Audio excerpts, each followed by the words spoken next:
When my son stopped calling me mom, it didn't happen with an argument or a fight. It happened quietly, like the way seasons change without anyone noticing. One morning, I called him like I always did. "Good morning, Beta," I said softly over the phone. He answered, but something in his voice was distant. It was polite, almost too polite.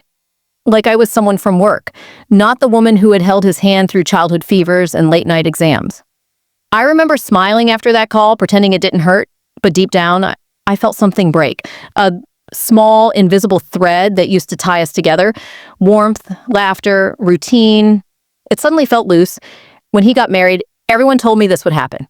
"They change after marriage," one of my friends said. "It's normal." But I never believed it. My son wasn't like that. He had always been kind, always thoughtful. The boy who used to bring me flowers from the garden after every rain. The one who used to say, "Mom, you're my best friend." I held on to those memories like precious beads, thinking they'd protect me from whatever change life brought. But nothing prepares you for the silence that comes after love fades. Not in anger, but in distance. The house started to feel quieter. His visits grew shorter. His calls came less often. And when he did come, he came with someone else, his wife, a sweet girl at first, or at least I thought so. She smiled politely, called me auntie, and looked at her phone while I served them tea. I tried to ignore it all. I told myself it was just a phase, that he was busy building a new life. But a mother's heart knows when something is slipping away. The day it truly hit me was when he came over and introduced me to one of his friends. "This is Mrs. Khan," he said. "Not my mom. Not even Ami. Just Mrs. Khan." I smiled and nodded like it didn't matter. But when I went back to my room that night, I cried quietly into my pillow. Because in that moment, I realized my son hadn't stopped loving me. He had simply stopped needing me. My name is Farah Khan. I'm 58 years old and I live alone in a small 2-bedroom house on the edge of the city. It's the same house where my son, Amir, grew up. Every wall here holds a memory of him. His first steps near the kitchen door, the pencil marks on the wall where I measured his height each year, and the small handprints he made on the garden wall with blue paint when he was in kindergarten. When you live alone, memories are your company. They speak to you, quietly. Some days, they comfort you. Some days, they break your heart. Amir was my only child. His father passed away when he was just 6 years old. From then on, it was just the two of us. I worked as a school teacher for 30 years, and every single thing I did was for him. I remember skipping meals so I could buy him new shoes for school, staying up late to help him study for exams, even taking extra classes to pay for his university. He used to say, "Mom, when I grow up, I'll take care of you. You'll never have to worry about anything." And I believed him, not because I needed him to take care of me, but because it felt good to know that he cared. When he graduated from college, I was the proudest mother in the world. I still remember sitting in the audience, clapping until my hands hurt as he walked up to the stage. I cried that day, but they were tears of joy. After graduation, Amir got a job in another city, a good one, something he had always dreamed of. At first, we talked every day. He called me every morning before work, sometimes even during lunch. He'd tell me everything, from office gossip to what he had for dinner. And every weekend, he came home. The house came alive when he did. Laughter, music, the smell of his favorite food filling the kitchen. Then 2 years later, he met Sarah. Sarah was beautiful, kind, educated, polite. The first time Amir brought her home, I could see how much he liked her. I was happy for him. I really was. Every mother wants to see her son loved. They got married a year later in a small, simple ceremony. I remember looking at Amir during the wedding and thinking how handsome he looked, how grown up he had become. I told myself, "Farah, your job is done. You've raised a good man." But life after marriage changes things, slowly, in ways you don't notice at first. At the beginning, everything was fine. They visited often, called regularly, even sent me pictures from their honeymoon. Sarah would call me Ami and ask for my recipes. I felt included, loved, like I had gained a daughter, not lost a son. But as months passed, small things began to shift. The calls became shorter, the visits less frequent. When I called, Amir would say, "Ami, I'll call you back later. Sarah's tired," or "Ami, we're busy this weekend." I told myself not to be needy. I didn't want to be that kind of mother, the one who clings too tightly. So I smiled through the silence. I cooked his favorite dishes every time I thought he might visit, even though most of the time he didn't. Sometimes, when the loneliness felt heavy, I'd sit on the porch at night and look at the stars. I'd imagine him as a little boy again, running across the yard with his toy car, laughing. Those memories were like soft lights in the dark, and they reminded me that I had once been needed, once been loved in the purest way. But love changes shape when people grow up. What once was daily affection becomes occasional check-ins. What once was excitement to come home becomes polite obligation. One day, Amir called and said, "Ami, we're moving to another city." Sarah got a promotion. I congratulated them, hiding the lump in my throat. He said, "It's not too far. We'll visit when we can." After that, months went by without a visit. Birthdays came and went. Festivals passed.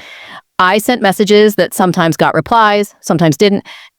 I told my friends he was busy, that young people have their own lives. But deep down, I knew something had changed forever. The few times he did visit, Sarah seemed distant. She was polite, yes, but there was always a wall between us, invisible, yet strong. She spoke to me as if she were visiting someone else's home, not her husband's mother's house. Once I made her favorite biryani and asked, "Sarah, do you like it?" She smiled and said, "It's nice, Auntie." That word, Auntie, it pierced my heart. She used to call me Ami. Still, I said nothing. I told myself maybe she was just being formal, maybe it didn't mean anything. But mothers notice the small things, the small hesitations, the half smiles, the way someone avoids your eyes. And the more distant she grew, the more distant my son became too. It was like watching your own shadow fade away while standing in the same place. I never blamed Sarah. Maybe I wasn't easy to live with either. I had my ways, my habits, my need to feel involved. But I wish Amir had remembered that all I wanted was a little space in his new world. Not control, not authority, just a place in his heart. Even now, I sometimes sit by the phone, hoping it will ring. And when it does, even if it's a short call, I still light up like I used to. Because when you love your child, no distance can truly erase that love. But something was building inside me, a quiet storm I didn't see coming. And soon, life would show me just how fragile a mother's place can be. The distance between us didn't come overnight. It crept in slowly, like a fog that thickens without warning. You can still see the outlines of what used to be there, but everything looks a little less clear. At first, it was the little things.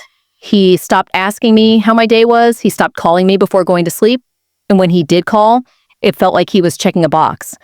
The warmth that once filled his voice was gone, replaced by polite, distant words. Sometimes I'd hear laughter in the background during his calls. Sarah's voice, soft and happy. It made me smile and ache at the same time. I was happy he was happy, but I couldn't help feeling like an outsider listening through a window. One evening, I decided to visit them. It had been almost 6 months since I'd last seen them. I called first, of course. "Amir, I'm thinking of visiting this weekend. It's been so long." He paused for a moment and said, Sure, Ami, but Sarah's parents are also coming?" "It might be a little crowded," I smiled through the silence. "That's okay, Beta. I can come another time," he said. "That might be better. Maybe next month, and never came." Still, I tried to keep hope alive. I knitted a blanket for them, a soft one in cream and blue, the same colors I used for Amir's baby blanket. I planned to send it by courier, but something in me wanted to give it to him myself, so I decided to surprise them. It was a quiet Sunday afternoon when I arrived at their apartment. I carried the blanket neatly folded in a small gift bag. I rang the bell twice. Sarah opened the door. Her smile faded when she saw me. "Oh, Anna, you didn't tell us you were coming?" Her voice was polite, but her eyes said something else. Discomfort. "I was nearby," I said gently, "and I thought I'd surprise you both." She hesitated, then said, "Amir's not home. He went out with friends." "Oh," I said softly. "It's okay. I'll wait." She didn't invite me in right away. She stood there blocking the doorway for a second too long. Finally, she stepped aside. "Please, you come in." The apartment was beautiful, modern, and spotless. Not a trace of my son's childhood anywhere. No photos of us, no reminders of where he came from. Just neat walls, minimalist furniture, and the faint smell of candles. I sat down on the couch. Sarah brought me water, then went back to scrolling on her phone. I placed the gift bag on the table and said, I made this for you both." She glanced at it, smiled faintly, and said, "Thank you, Auntie." "That's sweet." We sat in silence for a while, the kind that feels heavy and uncomfortable. Then she said, "Auntie, I hope you don't mind me saying this, but sometimes Amir feels pressured when you come without notice." Pressured. That word stung. I looked at her for a moment and said, "I'm sorry, Beta. I didn't mean to make him uncomfortable. I just miss him sometimes." She nodded. "I understand, but he's really trying to build his own space, you know." I smiled weakly. "Of course. Every bird needs its sky." I stayed another 10 minutes before leaving. As I reached the door, Amir came in. He looked surprised to see me. "Ami, you're here?"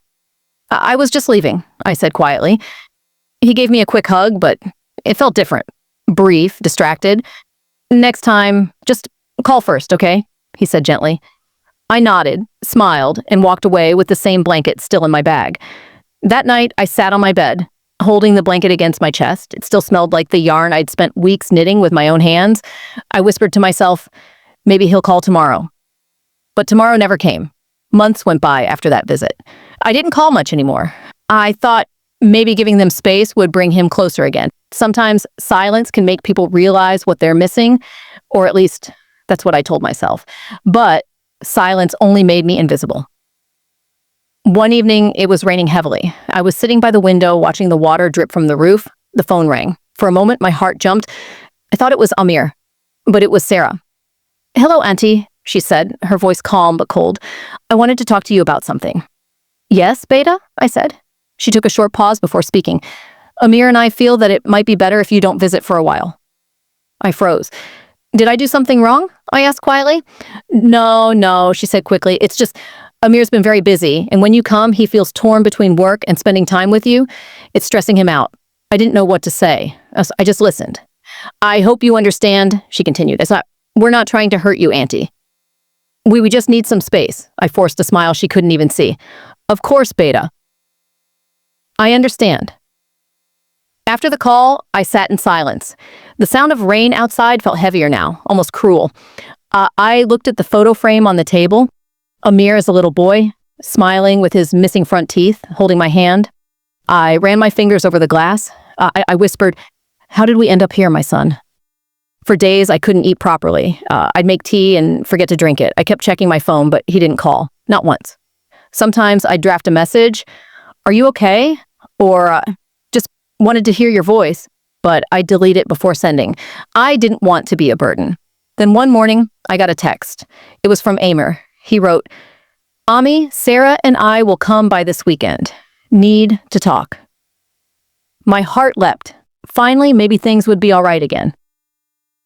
That weekend, I cleaned the whole house. I cooked his favorite food, chicken curry, rice, and kheer for dessert. I even wore the blue shawl he bought me years ago. When I heard the car pull up, I hurried to the door. They both came in quietly. Amir didn't hug me right away. Sarah sat down first. I tried to smile. "You both look tired." "Sit." I made lunch. Amir didn't smile back. He looked uneasy. "Ami," he said softly, "we need to talk about something important." I sat across from them. "Yes, Beta?" He glanced at Sarah before speaking. "Sarah's parents have asked us to move closer to them. Her mother isn't well, and she needs help." I nodded. "That's good, Beta. Family comes first." He hesitated again. "Actually, we've already decided to go. We're leaving next week." My smile faded. "Next week? So soon?" He nodded. "It's for the best, Ami. It'll make things easier for everyone. Everyone." I understood what that meant. I tried to hold my voice steady. "Of course. You should go where your heart leads you." Sarah looked at me and said, "Auntie, we'll visit when we can." I simply nodded. After they left, I stood by the window, watching their car disappear down the road. The food sat untouched on the table. The kheer was still warm. That night, for the first time in years, I locked the door and didn't leave the porch light on.